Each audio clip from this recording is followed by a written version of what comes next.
And there's intimacy on the radio, and there's naturalness on the radio that can never be replicated on TV. The marvelous resurgence of radio as a political force in this country. News-related radio programming is evolving.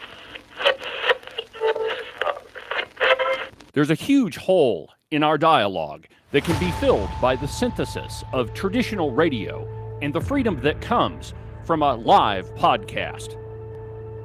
You're about to experience Cowboy State Politics live. Here we go.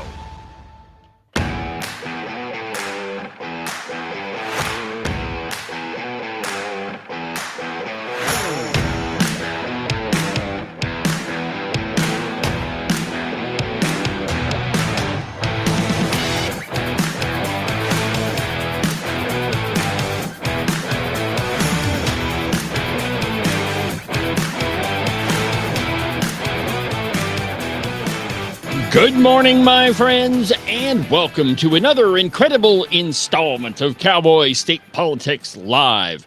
From very high above all the puerile and insipid forms of Wyoming mainstream media, this is Cowboy State Politics. I, of course, am your illustrious host, David Iverson, firmly and permanently ensconced behind the silver Cowboy State Politics microphone, and broadcasting to you from the base of the Bighorns at the Cowboy State Politics Studio in Sheridan, Wyoming. Good morning, my friends, and welcome to the program.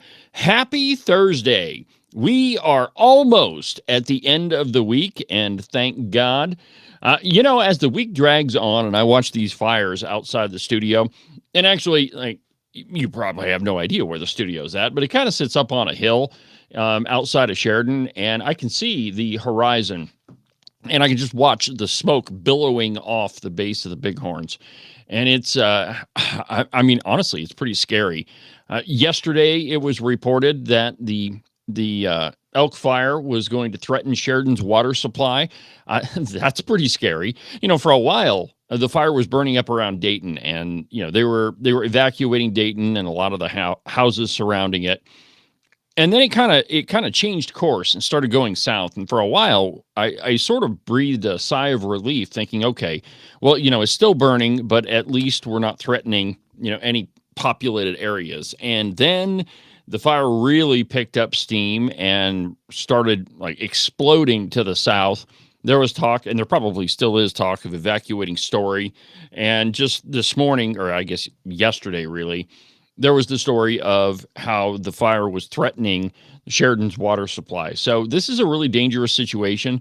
And unfortunately, a fire like this, it is only going to be put out whenever God decides to send down some snow or a giant rainstorm or something like that, because that's the only way that this thing's going out. And it kind of reminds me, and Christine and I were talking about this last night, that after the election, the fire exploded in Johnson County. We were just kind of joking around, well, maybe God is smiting Johnson County for their stupidity in electing Barry Crago and Marilyn Connolly. And then the fire in Sheridan started a little ways after that. And we're like, yep, we might be right. That might be the very reason why things are on fire.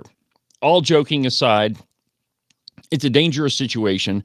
And both Christine and I have friends that are directly affected by this. A couple that we know just finished building a house up above Dayton.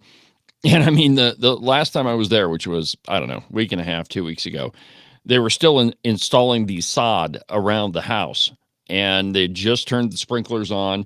And then the very next thing that they get to deal with is the fire. So fortunately, their house is safe now. But still, a lot of other people's houses are not safe. And so I just ask that you pray for, a quick resolution to the fire, that God decides it's time to snow. Enough with this 80-degree weather in October. Let's let it snow, man. A good 2-foot job would do pretty well right about now. Well, anyway, on today's program, we've got a lot of stuff about Kamala Harris, and there's some new polling out, private polling. In the political world, they call it internal polling, but it's suggesting that Kamala Harris is in some real trouble. But there's a lot of reasons for that. One, she's a terrible candidate. Two, she said a lot of crazy things, which I'm going to recount some of those for you. And she refuses to answer any questions. She continues to go on all these dumb shows like the Call Me Your Daddy podcast or whatever it's called. The only thing I've never listened to it. The only thing I really know is that it's pretty much a discussion of raunchy sex. So that's great. I'm sure that'll fit in pretty well with the Democrats' LGBTQ advocacy. So anyway, there's a lot of reasons why Kamala is really having trouble, and I really think that we are poised for a landslide election. Now, I don't like to make predictions how elections are going to turn out. I don't really think that things are all that decided until a couple weeks before the election. There's a lot of people that make an honest effort to not make up their mind until, pretty close to election time, just so they're in possession of all the facts, or as many as they can. But I really think that we are looking at a landslide election. Most people vote with their pocketbooks. And when you compare your grocery bill from a year ago to what you're paying right now, there's a dramatic difference. And most people realize that the policies at the top are the ones that dictate what happens in the grocery store and at the gas pump.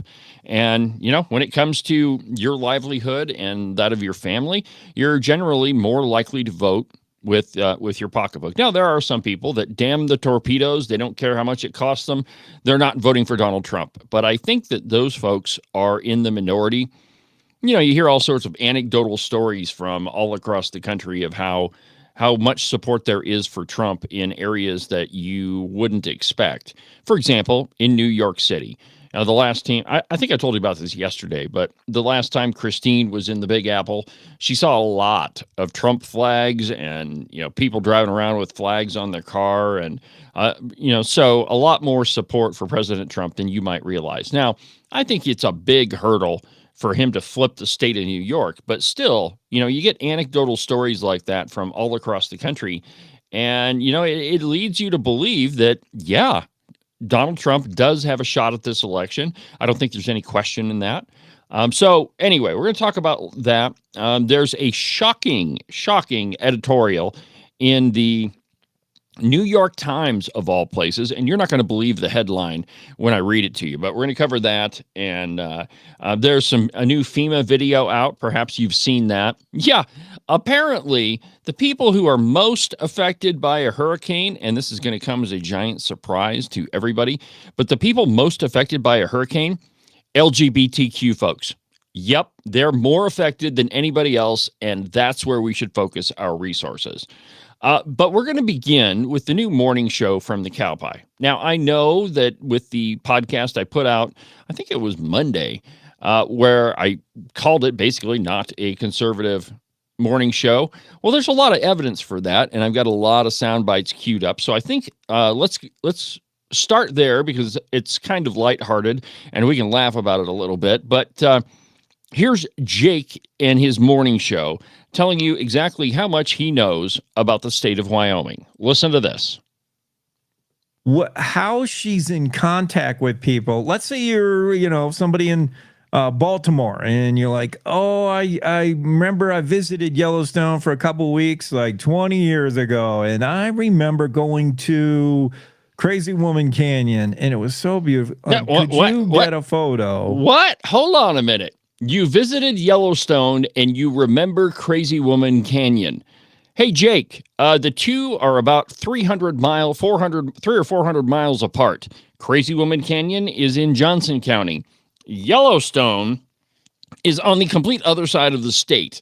So there's a lot of miles in between, and the two aren't even really related, although there are a lot of canyons in Yellowstone, and I suppose you could say that they're related that way. But Crazy Woman Canyon, not in Yellowstone at all. And, my friends, I have heard over and over that imitation is the best form of flattery and that any news is good news. And so when I heard this open for Teton Jake's morning show this morning, and I don't know why I turned it on. I guess I just wanted to see what he was talking about, because at the time I really didn't have a lot on the old live show docket. But so I turned it on just to kind of listen. And here is what I was greeted with. From Yellowstone to Devil's Tower, the Bighorn Mountains to the Teton Range, Cheyenne to Sheridan, Rawlins to Ralston, Cowboy State Daily Morning Show covers the state like no other radio show or podcast. We love I wonder what they're talking about. Like no other podcast. Who could they be referring to? It wouldn't be to dear old yours truly, would it? Yes, it would. And tell me if that open sounds anything like this. From Devil's Tower to Jackson Hole, from the gates of Yellowstone National Park to the Middle Swamp, this is Cowboy State Politics. Does that sound anything like remotely familiar? Yeah, well, that was an open I did when I believe I started that at the beginning of the legislative session. You know, I mean, you're in the middle swamp. So, you know, it's like the movie, The Never-Ending Story, what is it, the Swamp of Sadness? Well, it's kind of what Cheyenne is when you get down there for a month or two. So you got to come up with some interesting things to start out the program with, or people just get, you know, bogged down in the muck and you end up sinking into it. But anyway, lots of stuff going on over at the Cow Pie. And, you know, I am absolutely in favor of more voices. In fact, I think the more voices, the better. That iron sharpens iron, and competition is always a good thing. If you have some competition, it forces you to up your game, fine-tune your skills, and to put out a better product. So I guess, in a way, I'll say thank you to the Cow Pie. You know, giving me a little bit of motivation to up my game a little bit. But if you've listened to anything that comes out of their morning show, the bar is not set very high, and it's not like you have a whole bunch of stuff to overcome. And, you know, continuing with the theme from Monday, there's some serious evidence that the Cow Pie's morning show is very, very, very, very, very far from anything conservative. So let's see. Let me go through the sound bites here. Let's try this one. This is from the morning show this morning. Right. Being able to carry firearms in Wyoming, it's the Second Amendment. Right to bear arms should not be infringed in any way. We should be. Hold the phone. It's not should not be infringed. It's shall not be infringed. If you look up the word should in the dictionary, it is an imperative. Shall is a command. You shall do something. Every time you hear the words will or shall, that's mandatory. If you read your Bible, when it says shall or will, that's a promise. That means you got to do it. So the Constitution, it says shall not be infringed. It does not say should not be infringed. And here in just a second, you're going to understand why he used the word should not. Able to carry guns. But there are exceptions that have been carved out little by little. Folks have carved out exceptions to the Second Amendment, saying that, well, maybe firearms at school, in a school ground, should not be okay. Maybe that's asking for trouble. Maybe firearms in a bar, oh boy, should not be okay. So reasonable exceptions to the Second Amendment? Mm-hmm. In one place that fire... Okay, there are no reasonable exceptions to the Second Amendment. It says shall not be infringed. It does not say unless you're in a bar, which, you know, I completely understand that. But the Second Amendment says what it says, and it doesn't say what it doesn't say. There are no reasonable restrictions on there. In fact, according to George McSarry, who is probably the foremost expert on the Second Amendment in the entire country, he's a professor at the University of Wyoming. He says that the Second Amendment is clear, that our founders absolutely meant that you could have the same type of firearms or munitions that the federal government had. Now, there's been lots of Supreme Court decisions that say the terms bear arms mean arms that you can carry. Obviously, you can't carry an F-16, but there again, the same principle would apply. The purpose behind the Second Amendment has nothing to do with hunting. It is all about preventing tyranny. And if you need an F-16 to prevent tyranny, well, then if you have the ability to purchase one, you ought to be able to purchase one. It's absolutely clear. There are no reasonable restrictions on the Second Amendment. Arms have been prohibited in the state of Wyoming, even though, they're good to go almost everywhere. You can carry, concealed or non-concealed. One place is Cheyenne, the Wyoming capital. I don't see any reason why you shouldn't be able to carry guns in the Wyoming capital. And this is a story that Joey and I covered on the morning show this morning, that there is and has been a proposal that has been put forth by Auditor Christy Racinas and State Superintendent of Public Instruction Megan Degenfelder that would allow you to carry firearms in basically the hallways of the Capitol building. And I realize that that's the only jurisdiction that the State Building Commission has. They don't have jurisdiction over the House chamber or the Senate chamber. It's a dumb statute that goes all the way back to when the Capitol building was being constructed. The statute says, well, and I'll dig it up for you one of these days, but basically it says that the Speaker of the House is in charge of the House chamber and the President of the Senate is in charge of the Senate chamber, and the LSO is in charge of that little hallway. I believe it's on I can't remember what floor it's on. Anyway, from that little hallway right outside their office, around the bend. And when the legislature's not in session, it's the LSO that's in charge of the chambers. And you don't think that Matt Obrecht, the head of the LSO, is going to allow firearms anywhere near him or anywhere near the Capitol if he can help it. But those are not reasonable restrictions. It is an absolute fallacy that if you allow firearms into your Capitol building, that you're going to have some sort of mischief or somebody's going to use a firearm. Later on in his podcast, old Jake says that,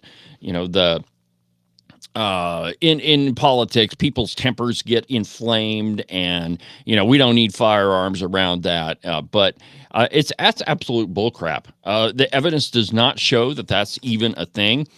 There are many state capitals around the country that they have firearms in their Capitol building, and they don't see any of the things that old Jake is worried about. We'll continue after the break, but first, an absolutely outrageous profit timeout.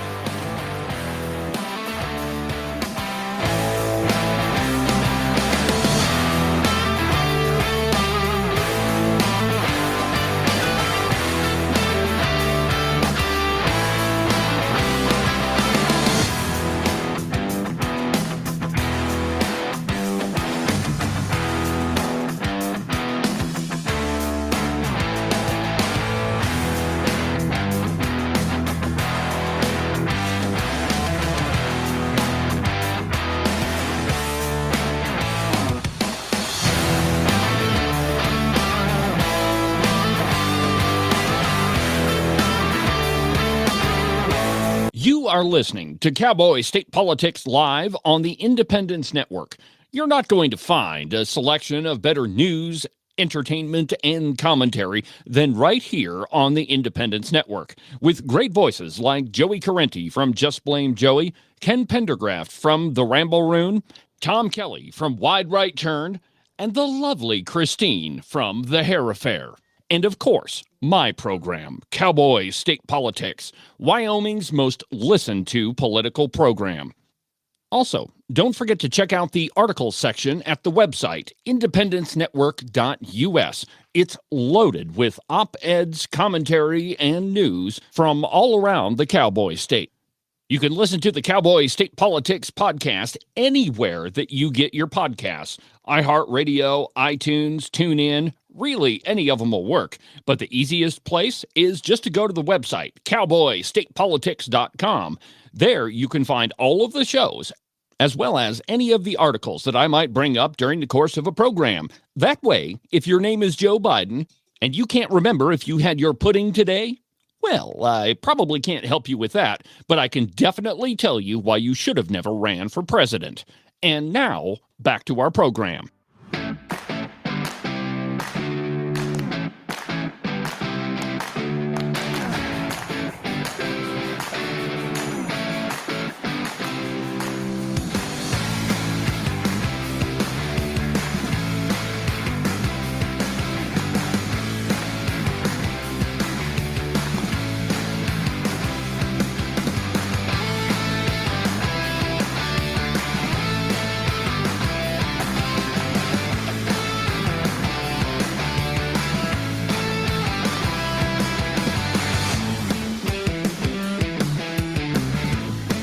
Welcome back to the program, my friends.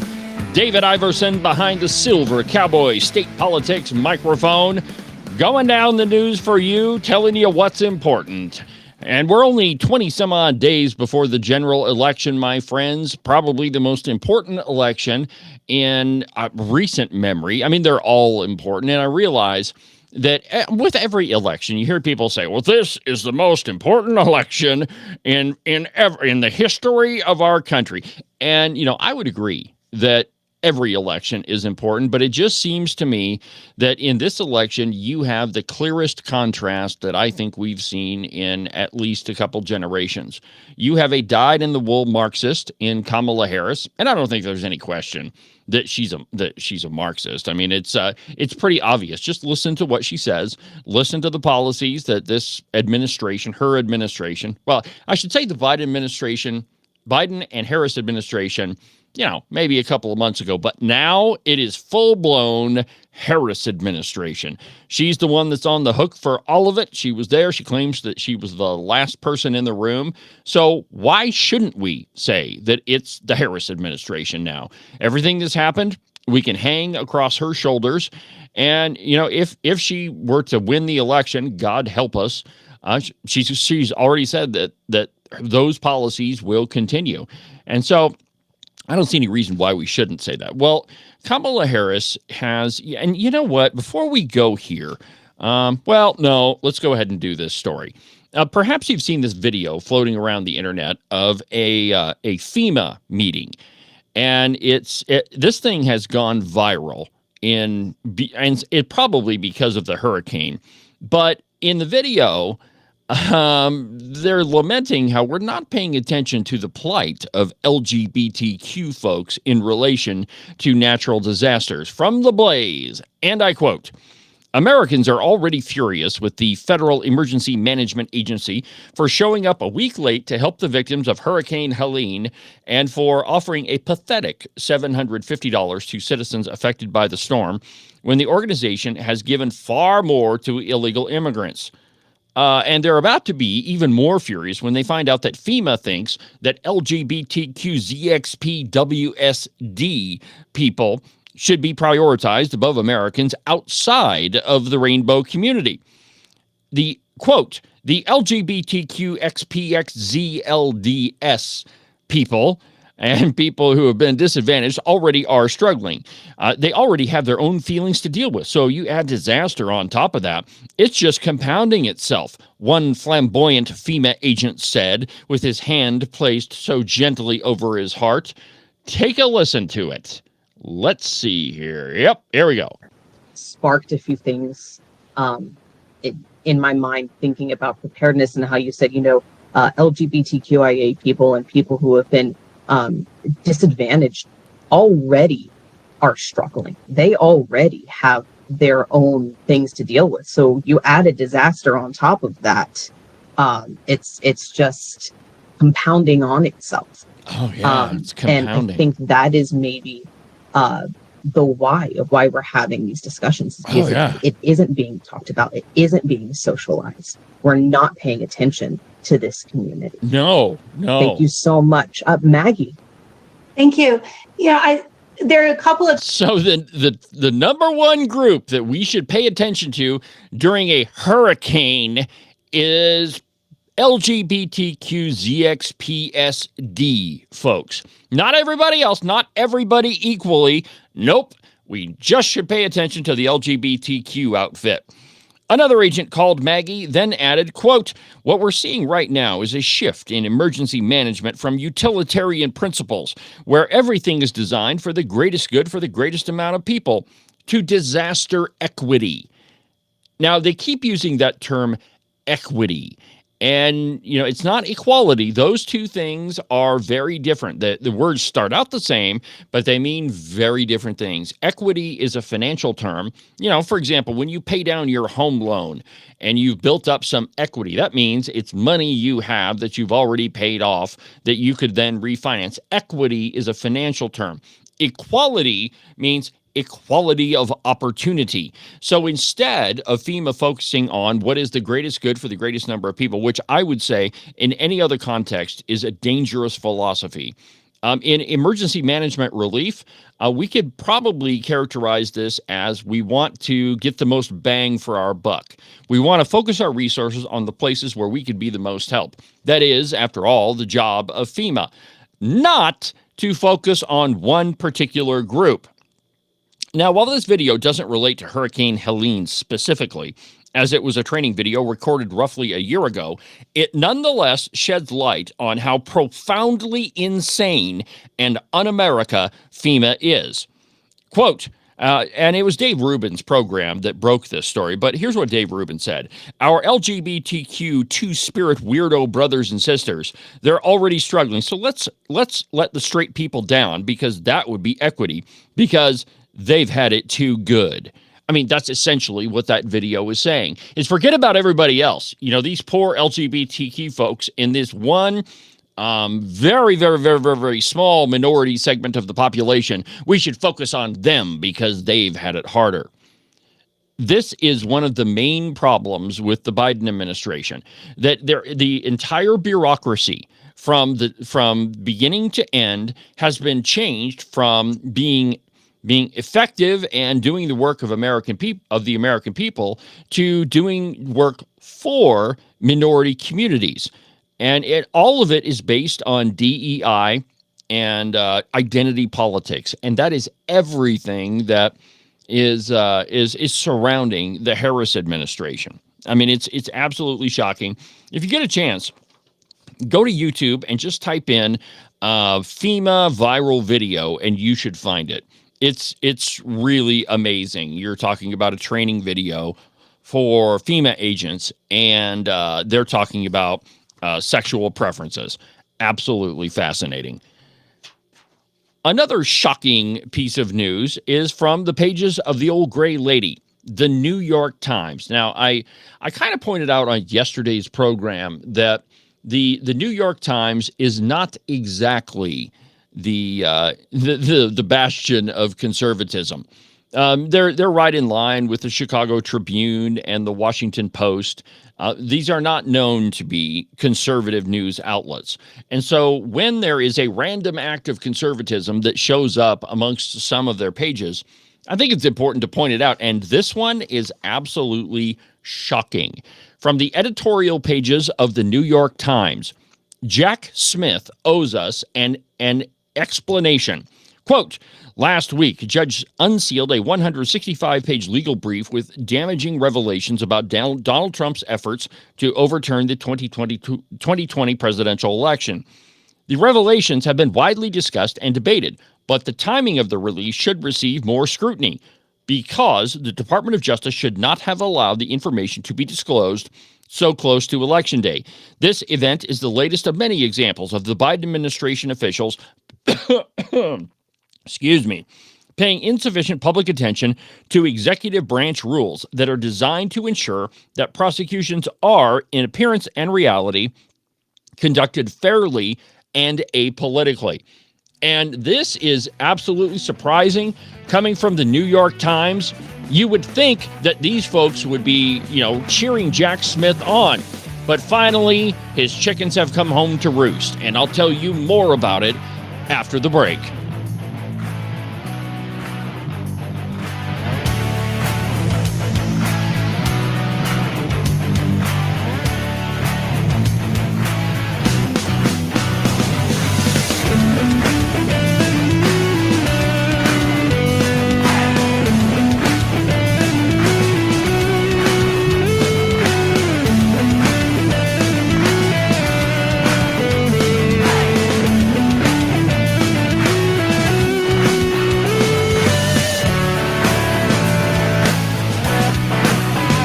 I don't know if you've noticed this or not, but it's hunting season.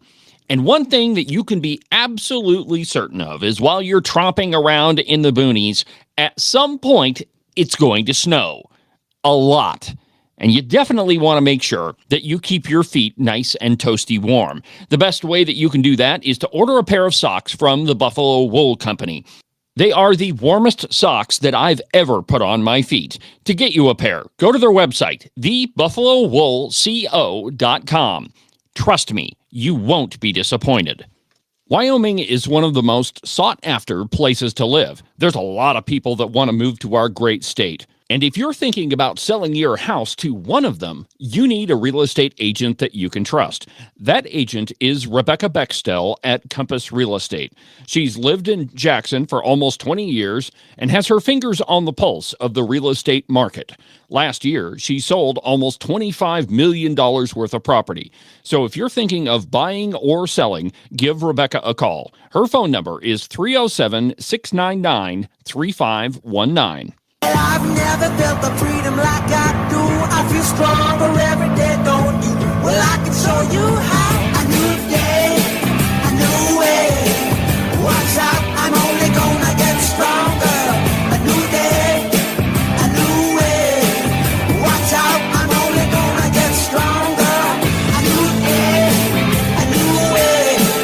Watch out, I'm only gonna get stronger. A new day, a new way.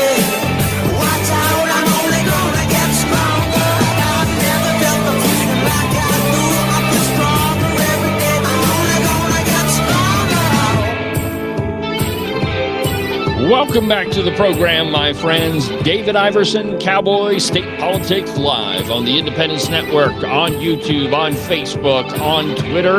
I'm almost omnipresent, giving you the news that the mainstream media just absolutely refuses to tell you about because, quite frankly, they don't care what you think and they just want to push their propaganda on you. It's true everywhere else in the country, and it's absolutely true right here in the Cowboy State.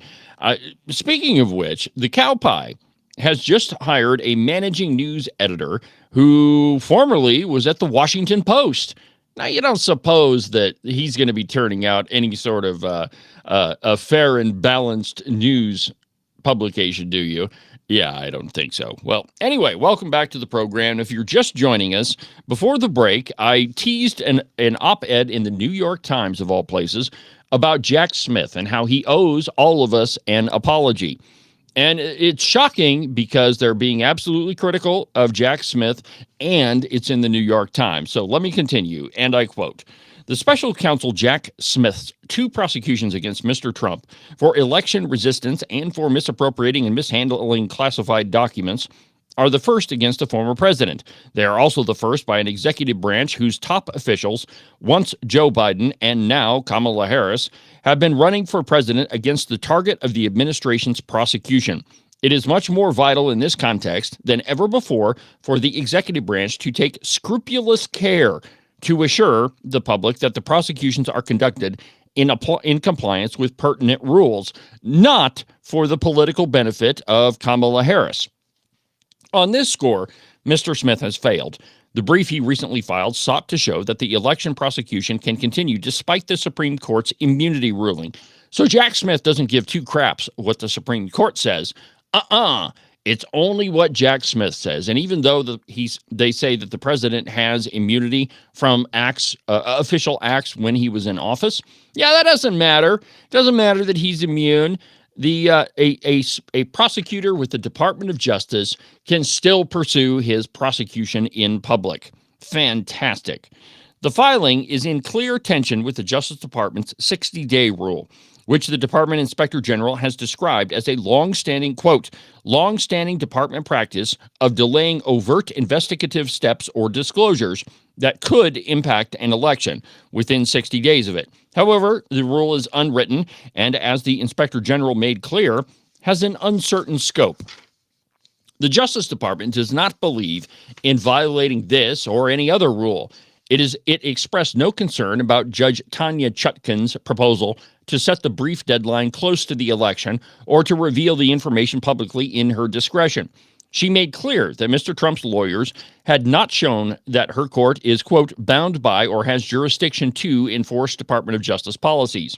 Perhaps the department thinks the new disclosures are marginal and won't affect the election, or that the rule does not apply to litigation steps in previously indicted cases, even if they would affect the election. But the department has not publicly justified its actions in the election prosecution, and its failure to do so in this highest of stakes context is a mistake. Wow. criticism from the New York Times. This is almost as shocking as an article congratulatory of the Freedom Caucus coming from the likes of the cow pie. Of course, you would probably never see that. I'd refer you back to, I think it was Monday's version of the podcast, where I explained that there's a new study out that depending on who the owner of the cow pie gave money to in the election, has an absolute determination on what kind of coverage you get coming from the cow pie.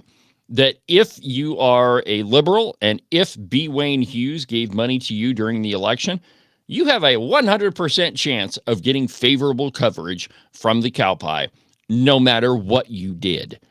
Now, if you are conservative and you were not given money, well, then there's a 400% chance that you're going to get negative coverage.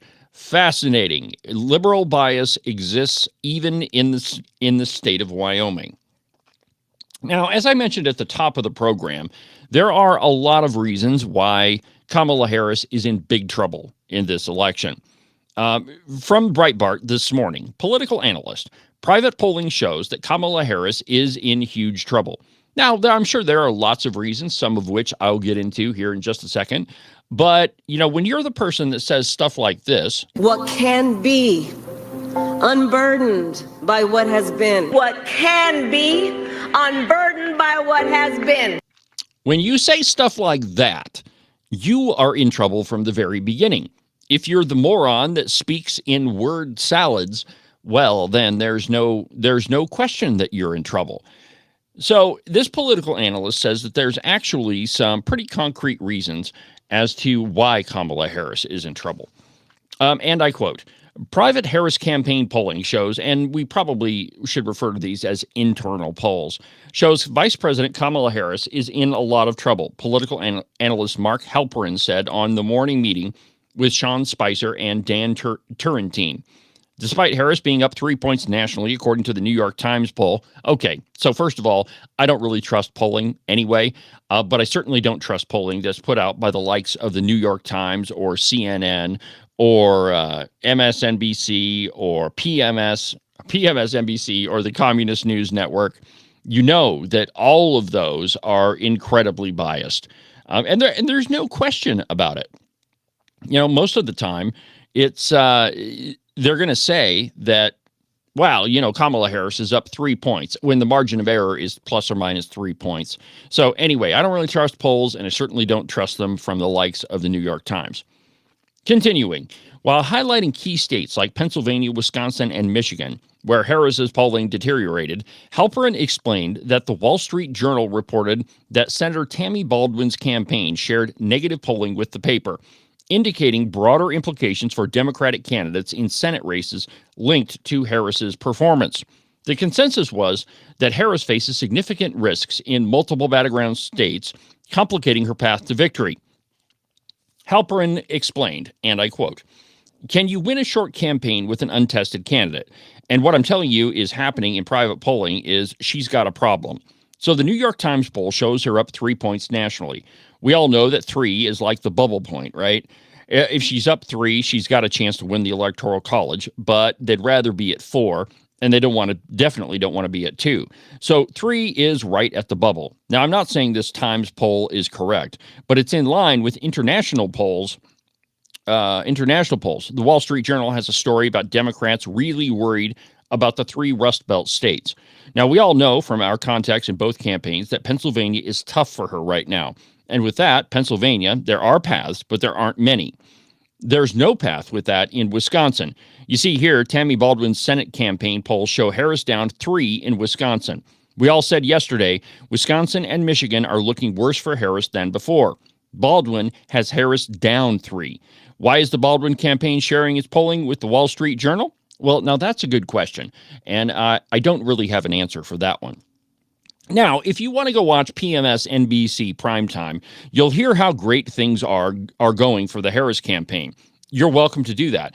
But if you want to understand what's actually happening, we're here to tell you. I just saw some of the new private polling today. That's very robust private polling. She's in a lot of trouble. Now, if you have been paying attention to Kamala Harris whatsoever, you would already know that people who say this have of a the lot of awkward problems. laugh and bumbling diplomacy. Have a look at her at an event to promote electrifying school buses. So here's the thing. Who doesn't love a yellow school bus, right? Can you raise your hand if you love a yellow school bus, right? Just, there's something about and most of us, many of us went to school on the yellow school bus, right? And it's part of our experience growing up. It's part of, a nostalgia and a memory of the excitement and joy of going to school. I just love a yellow You need school to get bus. to go and need to be able to get where you need to go to do the work and get home. And to be able to contextualize it, to understand where we exist in the history and in the moment as it relates not only to the past but the future. I'm doing a tour of the library here and talking about the significance of the passage of time, right? The significance of the passage of time. So when you think about it, there is great significance to the passage of time in terms of what we need to do to lay these wires, what we need to do to create these jobs. And there is such great significance to the passage of time when we think about a day in the life of our children. Okay, so there are substantive reasons and substantive evidence that Kamala Harris is in real trouble in this election. There are rhetorical reasons. That's all of the crazy sound bites that I just played for you. But you have to admit that Kamala Harris is facing an uphill battle in this election. And that's just not me saying it. I mean, I think that you can just look at everything that's happening in the world and you can say, well, yeah, there's some real problems. And there's more evidence of that. Typically, when Democrats get more desperate, or really when anybody gets more desperate, they say things that are further beyond the pale. That they're more fantastical, they're crazier, the more desperate people get. Now, there's a University of Kansas professor who was caught on video saying men who won't vote for Kamala Harris, well, we should just line them all up and shoot them. This was captured on video, and it was released from Breitbart, and I quote, "A professor at the University of Kansas has been placed on administrative leave after saying that men who don't vote for Vice President Kamala Harris because she's a woman should be shot." That sounds pretty desperate, if you ask me. Let's see here. Here we go. Guys are smarter than girls. You got some serious problems. That's what frustrates me. There are going to be some males in our society that will refuse to vote for a potential female president because they don't think females are smart enough to be president. We could line all those guys up and shoot them. They clearly don't understand the way the world works. Did I say that? Scratch that from the recording. I don't want the deans hearing that I said that. We should just line them all up and shoot them. You know, that would be better than beating them in an election.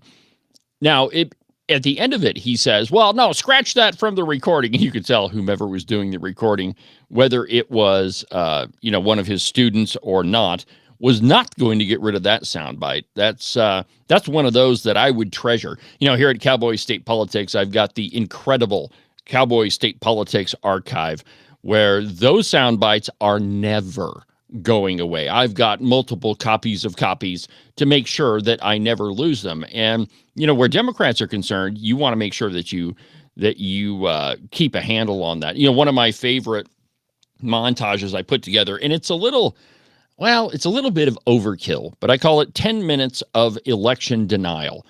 And it is 10 solid minutes of different Democrats denying elections in the past.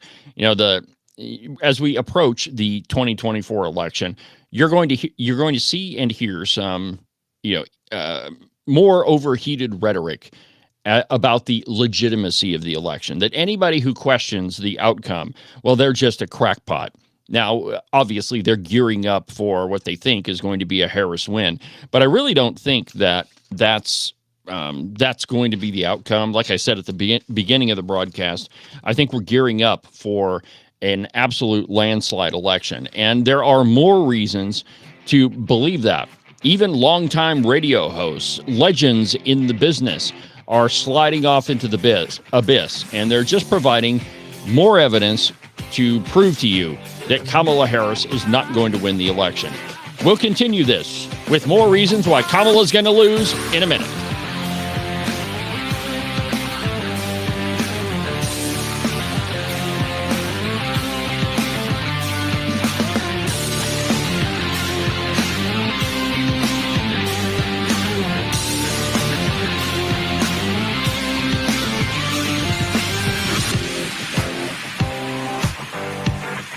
You can listen to Cowboy State Politics live every Monday through Friday at 10 a.m. on the Independence Network.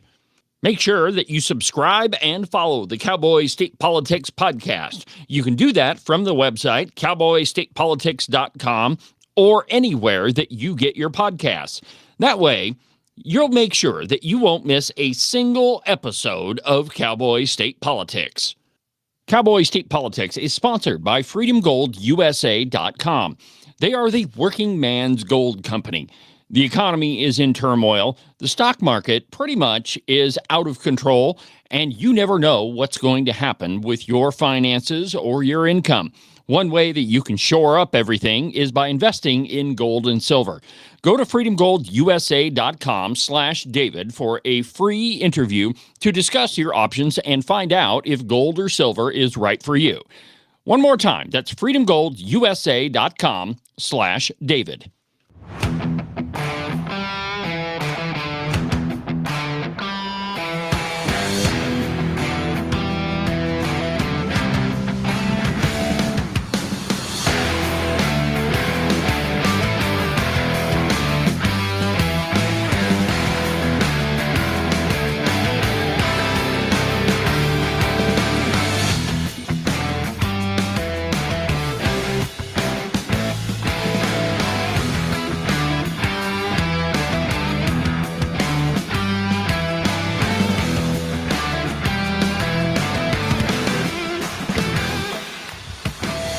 Welcome back to the program, my friends. David Iverson, Cowboy State Politics Live, Wyoming's conservative voice, documented to be almost always right 99% of the time.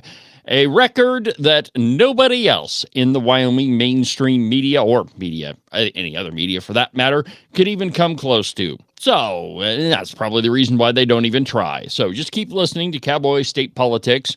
And thank you very much for listening to the program. I've been noticing on all of the, show analytics that the viewership of the live program just continues to go up, as does the podcast.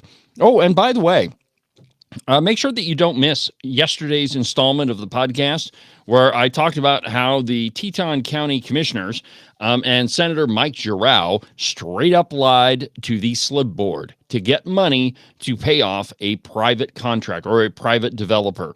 So go back and listen to that, and make sure that you subscribe and follow the podcast. You can do that at the website, cowboystatepolitics.com, or anywhere that you get your podcasts. So before the break, we were talking about how there are many, many signs that Kamala Harris is going to lose the election. And one of those is when stalwart Democrats, these guys that, they're going to be a Democrat even if they're proven absolutely wrong in everything that they ever believed. They're now saying that there are problems. And one of those, a kind of an unlikely source, but he is a legend in the radio business. And that's Howard Stern. The preeminent shock jock, or at least he was before COVID, before he really went off the rails. Howard Stern has, and I don't think there's any other way to describe this, except to say that he's pretty much fallen from grace. Well, grace is the wrong word, but he's fallen off of his pedestal that his show was once on. And now he is just he's a satire of what his show once was. And well, now he is demanding that Saturday Night Live drop the Harris satire, claiming that there's too much at stake. From The Blaze, and I quote, radio host Howard Stern stated Tuesday that, quote, there's too much at stake with the upcoming election for the sketch comedy show Saturday Night Live to make fun of Democratic presidential nominee and Vice President Harris. As part of Harris's continued media blitz this week, she sat down with Howard Stern. Now, she's been doing a lot of stupid interviews, and we'll probably have time to get to it. But there's a bunch of interviews that she's done that have just, wow, talk about an exploding bomb. That's been her performance. But anyway, as part of her media blitz, she sat down with Stern, who was tripping over himself to express his fervent endorsement of her candidacy. Quote, "You've got to win. You just have to." Stern admitted that he was really nervous because he wanted the election to go well for Harris. Quote, "Even when I watch them on Saturday Night Live, where they have Maya Rudolph playing you, I hate it," Stern told Harris. I don't want you being made fun of. There's too much at stake. I believe the entire future of this country right now, I mean, as America, the land of the free, the home of the brave, I think it's literally on the line," he added. Harris said, "I agree with you." When asked how she felt about Rudolph's impression of her, Harris told Stern that she is a huge fan but thought it was funny. "I think she has put a lot of time into doing the piece and the character," Harris said. During an interview on The View last week, Harris was shown a clip of Rudolph's impression of her. She responded to the video by stating, quote, "Maya Rudolph, she's so good. She had the whole thing, the suit, the jewelry, the mannerisms." Harris told Stern that her opponent, Republican presidential nominee Donald Trump, has, quote, "the desire to be a dictator." Now, this is pretty much all the left has. They don't really have any substantive arguments. And if you pay any attention to what Donald Trump said, he said, it might appear, I don't remember his exact words, but basically he said, on day one, yeah. And what he meant was he's going to reverse about 100 presidential orders that came from the Biden administration. But there's also some other places that she's appeared, one of which was on the Call Her Daddy podcast. And this is from Glenn Beck's site. Quote, "Despite this podcast's unsavory name, it consistently ranks among the most popular podcasts in the world, right up there with the Joe Rogan Show, and is essentially popular among women, especially popular among women." Shortly after releasing the interview with Harris, Alex Cooper, the host of the podcast, received backlash for her extremely soft treatment of the presidential nominee. After watching the interview, it's not hard to see that impression might have come across. The interview consisted of several surface-level, gimme-type questions on common Democrat talking points. Harris said she was surprised, pro-choice. Who would have thought that? She also expressed her desire to dump taxpayer money into student loan forgiveness, despite what the Supreme Court told her. The rest of the interview was little more than gossip. In fact, it was a load of crap. Then there was the 60 Minutes interview. Now, this one was more serious, and Harris did get some pushback from the host. But on Monday, October 8th, Harris sat down with Bill Whitaker of 60 Minutes. While Whitaker defiantly upped the ante in comparison to the Call Her Daddy podcast, Harris still managed to dodge several questions. When asked about foreign policy, Harris parroted the same old shtick we've heard for the past 4 years, which clearly hasn't worked. Like Biden before her, she called for an end to the Israel-Hamas war, primarily out of concern for the Palestinians, while simultaneously maintaining Israel's right to self-defense. You should go back and watch that interview. It's crazy. Even though Bill Whitaker is pretty much the Democrats' Democrat, he still pushed back, and at one point, at a couple points, he interrupted Kamala Harris and said, "Now, excuse me, the question was this. Do you have an answer?" One of them was on her giant spending show or plan, and he just said, "How are you going to pay for it?" And she, of course, wouldn't answer the question. And then she was on The Late Show with Stephen Colbert, and that was a similar performance. Colbert teed her up for questions about inflation, the southern border crisis, and the administration's plunging approval ratings. But Harris stuck to her well-worn script of platitudes and vague promises, instead of addressing the economic pain felt by millions. She laughed nervously through softball questions, leaving viewers with nothing but empty rhetoric about working together and finding solutions.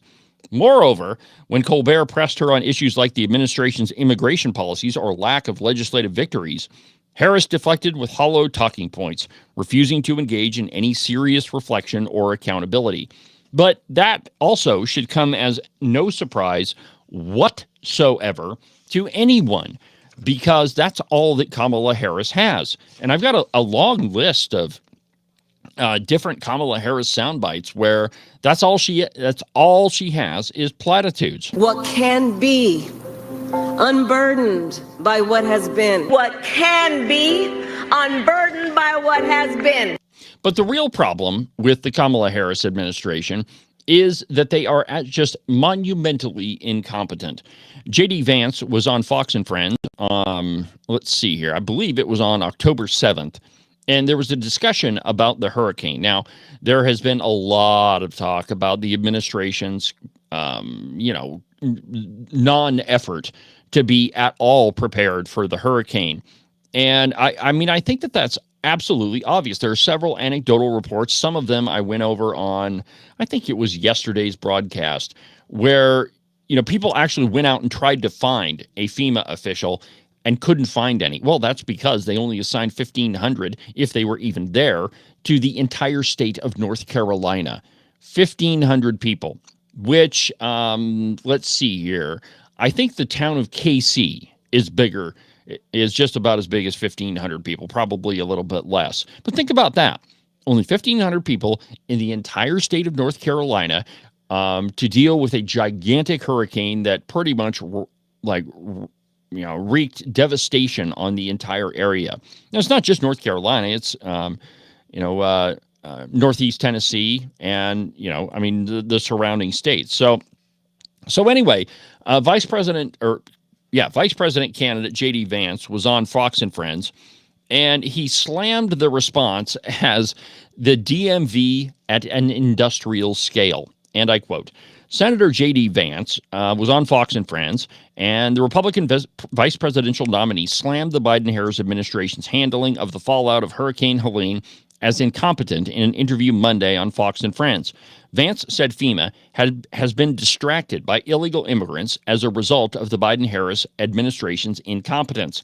And let's not forget, it was Alejandro Mayorkas who said that FEMA was basically broke because they had spent so much money on illegal immigrants.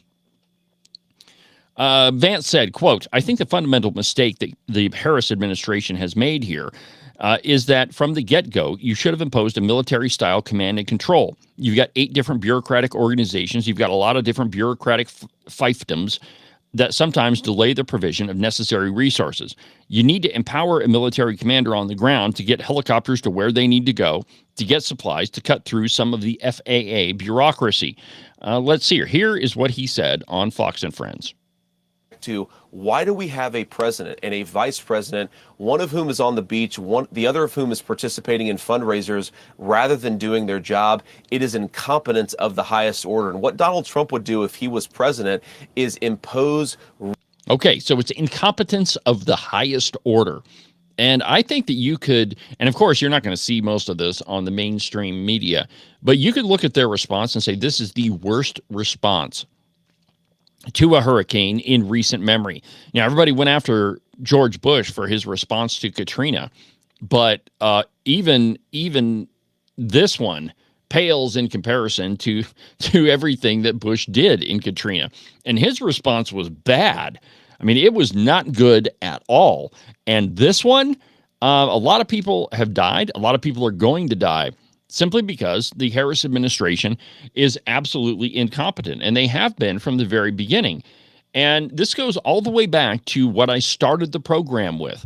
When you have an administration that is focused on DEI and DEI policies and DEI hires, you are going to have disasters, and you're not going to be prepared for anything that's coming. You're not going to be able to do anything. And so, I really do think that everything we've covered in today's episode or today's show, that the Harris administration, yeah, man, they're in really bad trouble. Well, we've come to the end of another busy broadcast day on the program. Make sure that you stay tuned to Cowboy State Politics, both on the podcast, on the Independence Network, on Facebook, and everywhere that you can get it. But for now, from the base of the Bighorns, I'm David Iverson, and this is Cowboy State Politics.